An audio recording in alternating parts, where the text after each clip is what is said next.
But the question then is, how do you build trust? And luckily, there's a science to that. So for this next part, I want you all to get in a time machine and travel back in time with me. The year is 2005. Umbrella is the song of summer. Blackberries are the hottest thing on the planet. Are you with me? Are you there? And this man, Dr. Paul Zak, is on an airplane back from a neuroscience conference. Now, Dr. Zak is a pretty impressive guy. He's about 6'5" with the chest-to-waist ratio of Mr. Incredible. He looks like the love child of David Hasselhoff and Dennis Quaid. And he's a neuroscientist. Man, I want to come back as Dr. Zak in my next life. Anyway, enough fanboying. He gets on this plane, and he shuffles into his seat in economy. And he has 2 young daughters at home. And he desperately wants to be focused when he gets back and to see them. And so as he gets into his seat, he takes out his laptop to finish his work. And he squeezes in, he starts typing like a T-Rex who just got an office job, when suddenly turbulence hits. And I'm not talking about normal turbulence. I'm talking about grab onto your armrest, call out for your mama, we're going down kind of turbulence. So he does what a lot of us would do. He turns on a movie. Lucky for him, his flight had $1 Million Baby, which just won the Oscar for Best Motion Picture.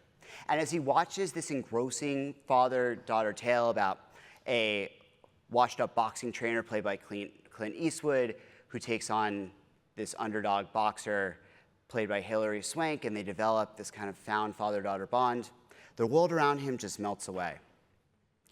Until suddenly, Dr. Zak feels a hand on his shoulder going, "Are you okay? Are you okay? Are you okay?" And he turns. It's this guy next to him in his seat. And he's like, "What's this guy doing? What's wrong with him?" But that's when he realizes he's been crying uncontrollably. And now Dr. Zak can't stop thinking about this experience all night. He can barely sleep when he gets home. And the next day, he goes into the office at his lab in Claremont University and runs into one of the psychologists on his team. "Hi, Dr. Zak," she says, and he's like, "Whoa, why are you talking to me like that?"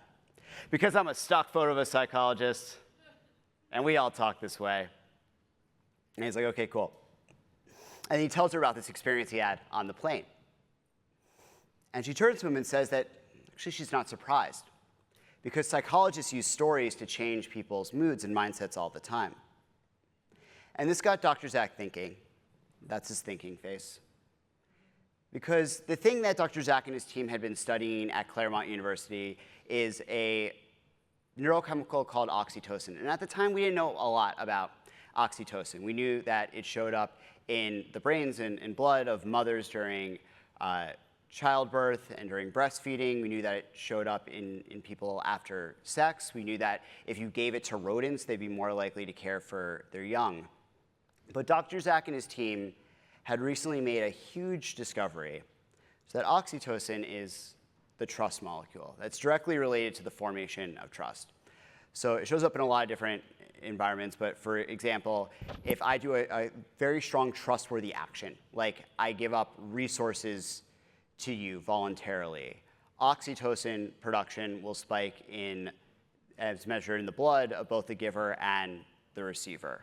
If you give people synthetic oxytocin, they're much more likely to act in a trustworthy way in a lot of different environments. But this experience on the plane gave Dr. Zak an idea, what if trust and oxytocin production wasn't just triggered through these really intimate human-to-human, one-on-one interactions, but actually through scale, through stories. And over the next few years, that's exactly what Dr. Zak and his team came to find, is that stories make our brains synthesize oxytocin, this neurochemical that triggers these feelings of connection, empathy, and trust. But that's not all that they found. And so for this next part, I have to give the simplest neuroscience lesson ever. So our brains essentially run on a series of electric pulses. And when we hear a great story, that neural activity increases 5-fold. It's like someone's flipped on a switchboard, illuminating the city of our mind. And neuroscientists have this saying that neurons that fire together wire together. So when we hear a great story, all those neurons are firing together, and they're wiring together, and they're creating new neural pathways, which is why we're so much more likely to remember something when it's told to us through a story than a memo or a fact sheet. If you think about the lessons that you've learned in your life that have really stuck with you, chances are they were delivered through a story.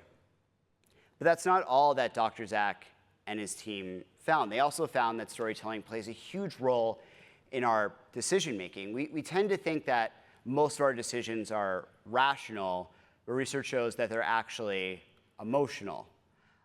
We then rationalize the emotional decisions we made afterwards, and most of the time we don't even know that we're doing it. It's almost a subconscious process. What Dr. Zach and his team found is that narratives and stories play a huge impact on that emotional decision making, to the point that his team was able to predict whether someone would buy something with an 83% accuracy based on their oxytocin levels and attentional levels when they were watching and engaged with a brand's story.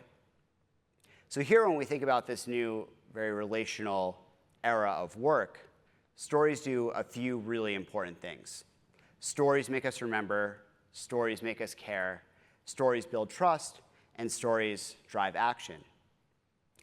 And that's why I would argue that storytelling is the super skill of the AI age, because we think of this world that we're entering into where trust matters more than ever, and storytelling is that pathway to developing trust with other human beings. And this is a trend that we're seeing really start to spike over the last few months. There's been a lot of articles in the Wall Street Journal, in Business Insider, in the Times, and other places about the boom of CEOs really seeking out storytelling skills across roles. In fact, over the last year, the number of LinkedIn job posting, which is now most job postings overall now, have seen a 2x increase in listings asking for storytelling skills. And you see this across different departments in sales and marketing and accounting and finance, because CEOs are realizing that the ability to rally stakeholders around an idea, to inspire a team, to build trust with a customer has never mattered more. And I would argue that this never matters more anything than finance and accounting and auditing, because what requires more trust than money, right? It's the thing that powers our lives and where we want to go. And when I talk with people about this sometimes, because I love talking about the science of stories, I'll hear people say, but Joe, I'm not a storyteller. And I would argue that's not true.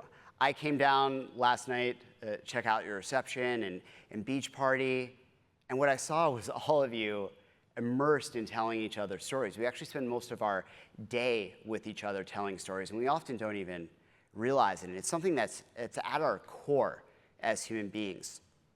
My son Max is 3, and every morning before we go to school, we go on wild adventures. We'll be caterpillars in a cocoon about to turn into butterflies. We'll be policemen patrolling space in the asteroid belt. We'll be monsters about to go to scare and wake up mama.